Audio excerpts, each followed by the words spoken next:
sunk an enemy destroyer. Team is Ripper here. Hope you guys are doing fantastic today. Got a really fun topic in game on the map is estuary, and it's talking about the age-old question: is the destroyer the game changer of the game? And I've always advocated that it is. And let's take a look at this video and strategy to find out if that is the case. But before we begin, let's take a look at the like, subscribe button if you guys want to support the channel here. Appreciate all those that take a gander right down below and put some comments. Tell us what you like, you don't like, what we can do to improve. And at 2,000 subs, we're going to give away a free premium DD giveaway or equivalent if you already got that DD that I'll just randomly pick. So hope you guys are doing well. Thanks again for all those support of the channel. Let's get right to it. So estuary, which is the map you're seeing right in front of here, is an interesting map because of all these islands in the middle right here. And that it becomes a very unique play style because you have many options, but also it's a very large map and also it provides a lot of cover, a lot of places to hide, and it brings a lot of interesting alternatives rather than just pushing one side or going down the middle. So let's take a look at the strategy we implemented in this round. This is clan battle season right now. And just giving you guys a heads up, there is a restriction now. I think you can't bring, at the moment of this recording the video, you can't bring in one Napoli. I'm sorry, you cannot bring more than one Napoli or more than one Petro at a time. So you notice the map right here, the enemy team is comprised of mostly cruisers and battleship. Now, this is exactly why I wanted to tell you guys that the cruiser is not as powerful as you think it is, in my personal opinion, especially when you're running a lot of destroyer gunboats or artillery gunboats, and you're going to see why. And I think that's because the game still favors the small little destroyer player that does practically everything, while a cruiser player, all I've noticed is the playstyle is you park somewhere, you sit there, you camp, and you hopefully have radar, and you shoot from a long distance and hopefully hit something, right? And that's kind of like the strategy I've seen. So let's take a look at how this actually turned out and what kind of strategy we implemented. Now, I'm usually the play caller on my team. I say, hey, we're going to take one destroyer or two destroyers to the Bravo cap while we do a mass push to with the cruisers and go down Bravo. So the reason why my thought is taking the push. We're going to do a push to the Bravo Charlie, and that is the basic idea, is to cap Bravo Charlie. Why? Because look how far away Bravo and Charlie is to Alpha. Let's say you do cap Alpha and you give it away. Well, then by the time the red team actually goes over here, if they dedicate a lot of their ships, it takes them a long time to get and maneuver through these islands back to Bravo Charlie. But by that time, hopefully, that is if the strategy works, that we've already capped Bravo as a free cap, and then Charlie will overwhelm it. And now we're basically shooting in this direction at anybody coming through and charging. It's kind of like a bottleneck, a funnel, a fatal funnel, and that's exactly my thought, my strategy. So let's see actually how it works out. Battleship also comes down supporting the cruisers. Well, one of our teammates elects to actually go and spot Alpha to kind of give maybe a threat or decoy that, hey, we're going to go take Alpha, and they haven't spotted it. That's the beauty of not having subs and CVs. You can actually move unabated and actually using stealth, right? And so let's see how this actually turns out. So and I'll kind of play through what actually happened here. Is I know one of their cruisers actually went to Alpha. So now you see there's a gun mismatch, right? A destroyer by itself cannot destroy a cruiser. I'll give you that. However, a destroyer can remain hidden behind concealment, behind smoke. If it's not a radar cruiser, if you stay outside their radar range, it is still a viable asset to have in regards to that nature. You can outspot a cruiser all day long. I think the enemy team actually ends up moving this direction with the majority of their cruisers, and they actually kind of do this. I've noticed a lot of the strategy is to put a cruiser right there and hold in a pattern and just kind of figure out what's going to happen. I think one of the destroyers goes wide, hopefully hiding behind this. But look at the distance they got to travel, and by that time, our force is coming down the eastern flank and actually picking off this first guy right off the bat. That's the first step. Battleship obviously somewhere in the back. My goal is to eliminate one destroyer at a time, or one cruiser at a time. So it's mass focus fire on the first cruiser. Once you eliminate that first cruiser, is working on the next one. And normally they get in a little bottleneck right here, and they kind of get frustrated. I've seen cruisers kind of get stuck. They burn down very, very easily. This is a death trap right here. So if you guys are talking to your teams, this is what I think some people think is a good post-up point. But if this is the enemy team is coming like us, coming down, and if I know any better to call the focus fire shots right here, this one's going to get burned down. This one's going to get burned down. The safe bet is being a little bit further at a distance hiding behind some of these islands right here, and hopefully trying to avoid the mass flank or mass push that we usually do, or if the northern team does. So the southeastern team here will have to hold and see what happens. Now, the northeastern here will push down, as I've shown you here, and the reason why I'm telling you this is because I've noticed this strategy works a lot for pushes, especially with destroyer players, and I've noticed the destroyer players are the key to the game for this to work, because why? You're racing ahead to spot. That's number one. You're going to also try to focus fire the first ship because you're a gunboat DD, right? And then you're also going to continuously push, kill their DD if they have any, or continuously use your speed and push the flank while all these guys are now running, because I've seen most guys that are starting to burn down from the constant fire will begin running this way while the main of your bulk starts pushing down south. Let me get rid of this so you guys can see. But basically, the main push, the bulk, is to push down through Bravo using certain island cover to mask the direct fire from the west here. So again, you're using the islands to avoid fire, but also angling away. Battleship comes down. Now, here's another problem. I've seen a lot of people choke right here in the back. Don't do that. If you sit back here behind this massive island, your guns are ineffective. You're ineffective. You're out of the game, and you're kind of just sitting there waiting to die because you're not helping your team out at all. So what I've seen is continuously spread out, push down together, focus fire as you see targets appear while the DDs are spotting for you. And as this is happening, you're moving down. These destroyers are either hopefully get eliminated or they're going to begin running away. Now, what is going on in Alpha? Alpha is supposed to have this cruiser or whoever's over here at Alpha do the long trek all the way through all these obstacles to get to either Bravo or Charlie, and that is a problem for them because they're either going to get focus fired or the game will be over by then because it takes them too long to get to Bravo Charlie. Everybody's dead. So that you eliminate the numbers game by taking them out of the game, and one less gun on their side is good for us, all while the destroyer player has the option of capping Alpha or harassing this cruiser player as well. So let's take a look at this strategy. Hopefully it works. And we'll see how it goes. I'll give you my thoughts on the replay. And again, let's check out the strategy. But again, like I said, not all these strategies work. I'm just giving you some of my thoughts into input and what's worked for our team as well. So I hope you guys are doing well and enjoy the replay. Okay, we are back here on the map Estuary with the Gdansk, and we're capping Bravo. It looks like the majority of us are pushing. Summers, once we've capped Bravo, will actually break off and head back to Alpha to do the decoy spotting maneuver that we talked about. Right off the bat, opening fire, and the reason why I like about the Gdansk, and again, the Gdansk is really, really powerful. If you guys...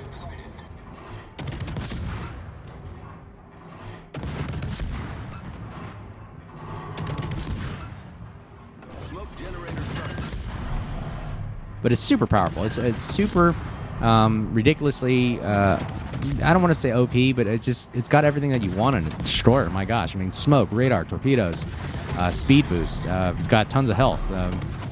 What more do you want? It doesn't have AA, though. I mean, the AA sucks, but it is what it is. But anyways, right off the bat, look at that. Yoshino's now down to half health. So look what I've just explained to you guys. First of all, look at the destroyer player. I'm in smoke. That's one of the advantages of having smoke in a destroyer player. Long range, you can't really spot it. You can't fly a plane over it. You can't do radar that goes out to 15 kilometers away yet. That is, yet. But that's why it's so powerful. You can lay a smoke screen down for your teammates. You can lay a smoke screen down for yourself. You're launching torps. You're also spotting for the team. You're also firing, especially these artillery destroyers. You're firing so much DPM downrange. It's very difficult for an enemy component to shoot at the destroyer player because we're so small at long ranges, and it's very difficult to hit. And we're moving, and we're maneuvering, or we're able to juke shells like you saw right there. I can stop, start. I can distract. I can use a lot of my features in order to mitigate the enemy fire coming to my team. It allows my teammates to actually get in position without fear. Look, we're getting torpedo hits. It allows my teammates to actually move into position without fear of retribution or getting hit out or losing HP. So no, we're taking fire from a Des Moines who's in a very picky situation because you're just sitting there kind of absorbing damage and not really able to provide much other than maybe a couple shots of fire. But look, he's burning down like crazy. We're taking him down, so we're calling out shots right now as a team. We're going, hey, focus fire on this guy, eliminate him as fast as you can. So as a destroyer player, especially as a team leader, destroyer players are the team leaders usually because you're out front, you're spotting, you're leading, you're capping, you're doing things that require a leader to be out front and directing where the fire should be. So as you can see right here, we're directing fire on this next low health Des Moines. If we got this Des Moines, that's a lot of DPM and firepower that we're getting rid of, and it helps out the team. There goes one Des Moines. A good shot right there from the Montana. Now we're focusing on the next Des Moines. You see how the problem of actually sitting there and camping does not actually, in my personal opinion, work as much anymore, especially with wargaming, introducing a lot of these Elbings and Ragnars and a lot of these high DPM, I would say alpha damage destroyer players, artillery destroyers like the Tromp, the Elbing, the Ragnar, even the Gdansk right now, Haragumo. A lot of these 30mm pin on and above kind of ships that put a lot of DPM down range. Gdansk only pins, I think, about 20-something millimeters, but Elbing penetrates about 38, I think. Ragnar is 30mm. It's got Worcester guns. You got the Tromp, who has the big 150mm guns, penetrating a lot of armor. Haragumo has 30mm pin. So you got these high DPM, high penetration alpha damage ships, and all the cruiser player can do is you can see as what's going on is all they do is back up, and you cannot in World of Warships absorb this much damage for long periods of time. So I'm just letting you guys know that it's not a very effective and decisive strategy. And there he goes. That's 2 cruiser players down already to our 1. So I think that's a good trade. And now we have another Des Moines player who wants to post up and, again, act like this is some kind of Call of Duty hide behind cover kind of thing. But you're not really technically hiding behind cover in World of Warships. You got to expose yourself. You're sitting there and you're relying on armor and hopefully long DPM or long heal times or quick heal times, or hopefully you can kill somebody fast enough so that it mitigates damage. The battleship cruiser player is having really a tough time, even in randoms nowadays, and absorbing this much fire. It just doesn't seem to work as much anymore. And look at the amount of firepower we're putting on this Des Moines. And that's what I'm talking about. It's all about slow, methodical, just eliminating one player off the map, and kind of moving together as one cohesive unit, and communicating. Communication is important, and as a destroyer player, you are the leader of that. You got to go out, spot, and you can see the battlefield a little bit better. You're not as, I would say, tunnel vision focused on everything. You're kind of looking at the mini-map. While you're shooting, you got the high DPM rate, so you know you're getting a lot of shells downrange, so you can focus on something else. You notice I'm backing out here, taking a look at the area, scoping it out. A good player does that. So take a lot of these videos with techniques about, hey, blow up your minimap, look around, where are things happening, keep firing at the enemy, more DPM, more gunfire downrange helps out your team, as well as always looking around the map, like zooming in and out, keeping in mind, hey, are there torpedoes coming in? Is there someone pushing? Right now we're seeing a Stalingrad pushing, so hey, and there we go. We started a fire, we burned them down. That's how we're doing as a destroyer. Moving on to the next target, calling out the next target. Hey, I got a Stalingrad here. I'm going to torp him, providing a torpedo threat, getting him to angle weird angles. We're also putting down fires. We're keeping him lit if someone else goes into smoke. We're doing all types of things to keep your team on their toes, keep them moving around. Hey, look, he's swinging his guns around. I don't know what he's aiming at. Is he aiming at me? Yeah, it looks like he's aiming at me. Look, he's firing at me, not even worrying about the Montana right now. And I don't know if that was a drive-by ramming or whatever it was. But look at that. We're just running. We're absorbing fire. He's keeping his attention away from our Montana. We're getting torpedoes hits on him. That's an effective destroyer player. I smoked up for concealment. Now either his radar's on cooldown or he doesn't have any more radars or whatever it is. But basically, he's ineffective at this point shooting at us. He can't see us. He can't spot us. He can't use his radar. He's basically wasted his turn radius of his guns. There's his radar right there. He wasted his turn radius of his guns and look at me rather than looking at the Montana, which a Stalingrad can do. And boom, there's splash 2. We take down 2 more cruisers right there, and then we're working on the next one. The next one is this Yoshino, which is very, very squishy for us. We definitely can burn him down easily, and he's kind of in a pickle too because he can't really cap. He's also spotted. He's also getting shot at from a Montana. I mean, this is a bad situation for the Yoshino. He doesn't have any radar, nothing that it can allow him to combat the destroyer player at this range and at this distance. So he's pretty much done. I mean, this is just not a good situation, especially with 2 destroyer players versus a cruiser. You can see how the destroyer player is very, very crucial and vital to a flank and a push. And look at this. Now we got these high caliber guns that are going to basically burn this guy down. Starts fires very well. We're penetrating a lot of those low armor. You know, he's firing at us now. His focus attention is on us rather than on either Vampire or Montana, which saves their HP for the long haul of the game. And our DPM just outmatches him. There's no way he can go head to toe with us. And Boom. Splash 3. We're back in our smoke. We're unconcealed. There's nothing he can do about it. So the destroyer player, again, wins the Bravo cap or its counter push. You notice that our push down south actually was deflected, and it actually stopped by our counter push at Bravo with the destroyer players and a pushing Montana. Now all we got to do now is help out our Montana. He's going to take the majority of the shots while we go ahead and burn down the Columbo. Look at the Columbo's health right now. Down to health, right? Now watch what happens. We have a Vampire and a Gdansk firing high HE fire rates and high DPM on this Columbo. There's nothing he can do about it other than just take the damage, get started fires. He can't fire at us. His secondaries don't reach us, so it's not a very good day for Columbo right now. And honestly, I think the Columbo needs to be buffed a little bit better. Better dispersion, more secondaries. It's just not a good ship for today's kind of meta. And boom, splash 4. We take down and take a 4th kill right there. Splash 4 right there for us, guys. And that is the power of the destroyer in World of Warships clan battles right there. Now, all we have to do now is just use our speed to push down to Charlie and cap it. All while we have our Summers out there kind of trying to keep that Des Moines. Again, the Des Moines has been out of the game the whole time at Alpha.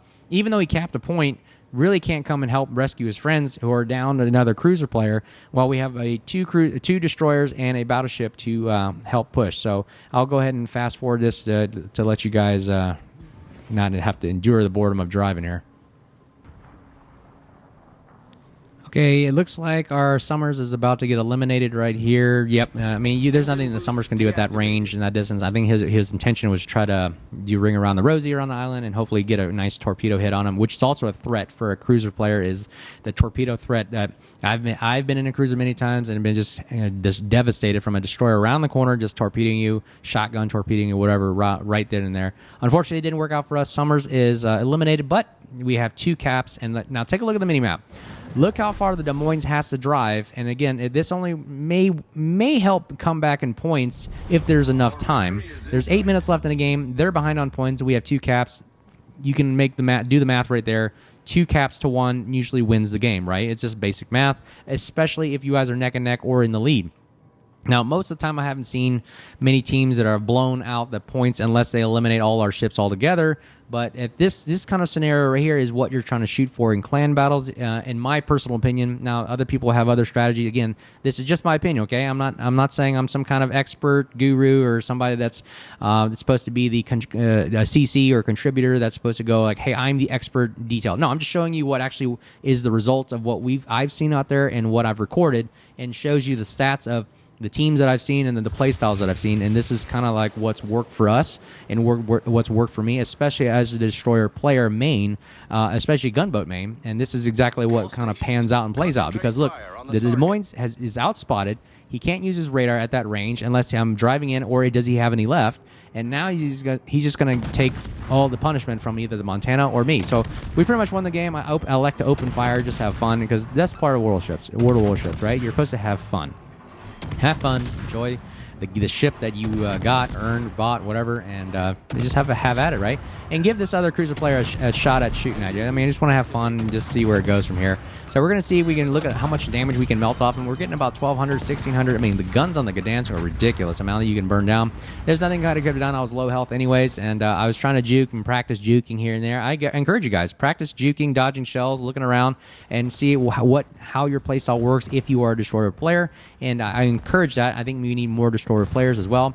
Notice that the Des Moines radar is still effective, I think. I'm not sure. I think he can still spot. Vampire's got his hydro up, and he's able to fire without problems. I don't know if his radar still, I can't really tell. But anyways, the Vampire's trying to shoot the Des Moines. I told him to switch to AP because Vampire's got some of the best AP in the game. Good angles. And look, he's hopefully melting down this Des Moines, even though he's popping a hill right there.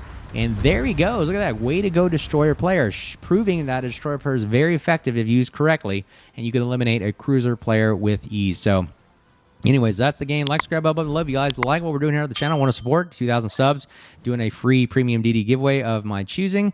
And hopefully we'll have that coming up soon when we hit 2,000 subs. 4 kills for the game. And there it is. Build will be at the end of the game. Check it out. Take a pause. Take a gander. Let me know what you think in the comments below. What we could do to get better. And as always, you guys stay safe out there. Hope you guys are doing well. Happy holidays. You guys be safe out there. And I look forward to seeing you guys on the high seas. Take care. Cheers.